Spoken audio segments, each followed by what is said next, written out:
অনেকের মনে এই প্রশ্ন জাগবে, বাংলাদেশ কেন ভারতের বিরুদ্ধে লড়াই করতে যাবে? তাদের বিরুদ্ধে লড়াই করা আমাদের কি প্রয়োজন? আমরা তো এমনিতেই ভালো আছি। কিন্তু বাস্তবতা হচ্ছে ভারতের বিরুদ্ধে আমাদের আগামীর দিনগুলোতে লড়াই করতে হবে এবং লড়াই করার জন্য আমরা বাধ্য হয়ে যাব।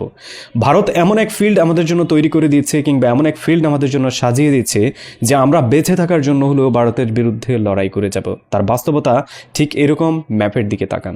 ভারত যে রংপুর ডিভিশন কেন্দ্রিক প্রপাগান্ডা যুদ্ধ এবং ধর্মযুদ্ধ আমাদের উপর চাপিয়ে দিতে চাচ্ছে, কিংবা শিলিগুড়ি করিডোরকে বাড়ানোর জন্য কাজ করে যাচ্ছে, ঠিক এমনটা নয়। আমাদের উত্তরবঙ্গ থেকে শুরু করে পুরো বাংলাদেশকে পানিশূন্য করে দেওয়ার জন্য ভারত বিশাল এক নীল নকশা বাস্তবায়ন করে যাচ্ছে, যে প্রজেক্ট মূলত তিস্তা ওয়াটার ট্রান্সফার প্রজেক্ট এবং ব্রহ্মপুত্র ওয়াটার ট্রান্সফার প্রজেক্ট নামে পরিচিত।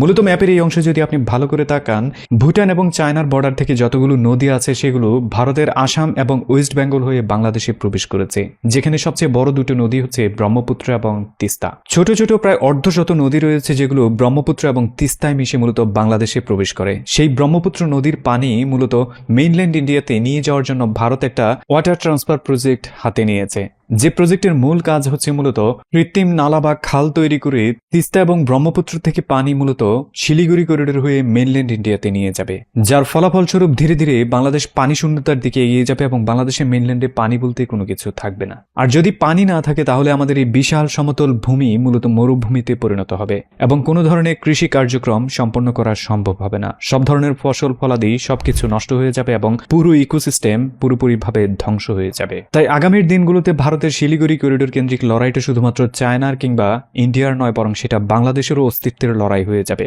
আপনার ভূমি আছে পানি নেই, কিংবা পানি আছে ভূমি নেই, আপনি টিকবেন না। সো আমাদের অস্তিত্ব এবং আমাদেরকে টিকিয়ে রাখার জন্য হলেও ভারতের বিরুদ্ধে আমাদের আগামীর দিনগুলোতে বিশাল একটা যুদ্ধের সম্মুখীন হতেই হবে।